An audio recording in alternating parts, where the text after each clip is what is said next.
it's Laura from Lightning Cosplay. A while ago, Bethesda asked me to paint one of their Fallout 76 power armor helmets for a charity auction. At this time we were super busy with our Darksiders cosplays, but as a big Fallout fan, of course, I could not resist. The coolest thing on that is that they asked artists all over the world to paint their helmets and create their own designs. My idea was to create something that kind of represents our style of costuming, like medieval fantasy stuff. So I made this rough draft of the design and how I wanted to paint the helmet, and I also thought it may be a good idea to add some horns. If you're following me for a while, you know I love horns. So, let's go! This is the unpainted helmet Bethesda sent me. I was so excited to hold their new power armor helmet in my hands.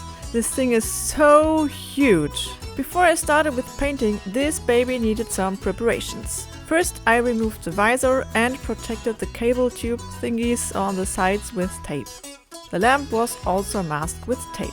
I was not happy with the seams, so I sanded them down with sandpaper. Time for painting. I was not sure how good the spray paint would stick to the plastic, so I added a layer of plastic primer. Then it was time for spray paint. First, I spray painted the whole helmet with a dark brown and then black. While the helmet was drying, I made the horns. I carved them out of styrofoam, sanded the surface, and then added details with a wood burning tool. Ta-da! Super easy and super fast and super lightweight. Then I covered them in Warblast Pearly art because styrofoam is not very durable.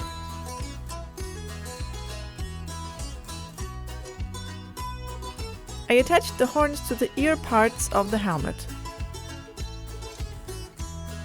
Warblast Pearly art had a rough surface. To get a smoother surface, I sprayed on several layers of spray filler and sanded the horns. Then they just needed some paint and they were done. In the meantime, the helmet was fully dried. This is my favorite technique for a metallic look. I used silver acrylic paint and dabbed it on with a bristle brush, until the helmet was fully covered. To make the surface look a bit smoother, I added more silver with my airbrush. You can still see the rough metallic effect through the airbrush color. Then, of course, it was time for weathering. I added dirt and shades with my airbrush.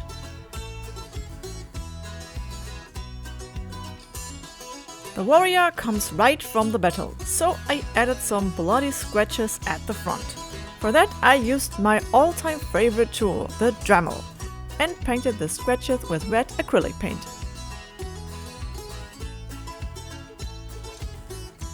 On top of the helmet and also at some other points, I added more rivets. To get the medieval look, the idea was to add an heraldic creature on the helmet. I cut this one out with our laser cutter and fixed it with tape.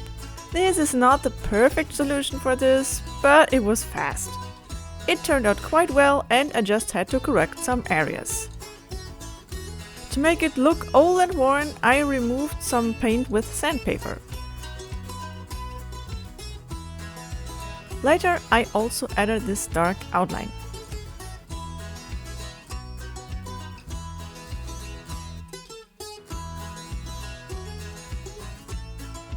And then it was time to attach the horns. To seal the paint, I added a thick layer of spray varnish and then the helmet was done.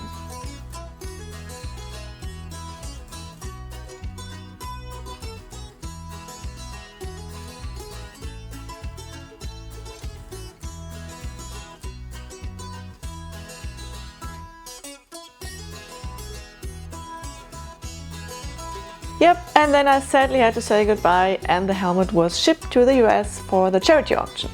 But that's not too bad because Fallout 76 will be released very soon and I really can't wait to play it. And I'm also thinking about making a Fallout cosplay because I wanted to do this for years now and I never had the time. So what do you think about it and which Fallout cosplay tutorials do you want to see? Let me know in the comments.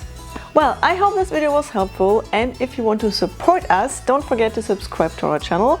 And yeah, then see you next time. Bye bye!